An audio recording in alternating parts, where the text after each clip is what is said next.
City update ન્યૂઝમાં આપનું સ્વાગત છે। સુરતમાં હાઈ પ્રોફાઇલ કૂટણખાનાનો મોટો પર્દાફાશ થયો છે। ઓલપાડ તાલુકાના જોથાણ ગામમાં આવેલા અક્ષય રિસોર્ટમાં ચાલતા દેહ વ્યાપારના રેકેટ પર સુરત ગ્રામ્ય પોલીસે દરોડો પાડ્યો। પોલીસે થાઇલેન્ડની 8 વિદેશી યુવતીઓને મુક્ત કરાવી અને રિસોર્ટના માલિક સહિત કુલ 9 આરોપીઓને ઝડપી પાડ્યા છે, જ્યારે મુખ્ય સૂત્રધાર સુનિલ યાદવ સહિત 2 આરોપીઓ ફરાર છે। ડમી ગ્રાહક બનાવીને કરાયેલી આ કાર્યવાહીમાં પોલીસને રોકડ રકમ, કાર, બાઇક, મોબાઈલ અને અન્ય મુદ્દામાલ મળી આવ્યો છે।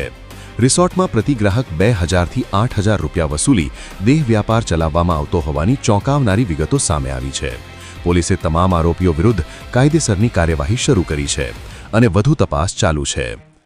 City update news Sufiyan Mulla, જોડાયેલા રહો, કારણ કે હવે શહેર નહીં સમગ્ર ગુજરાત કહેશે। આ છે સિટી અપડેટ ન્યૂઝ।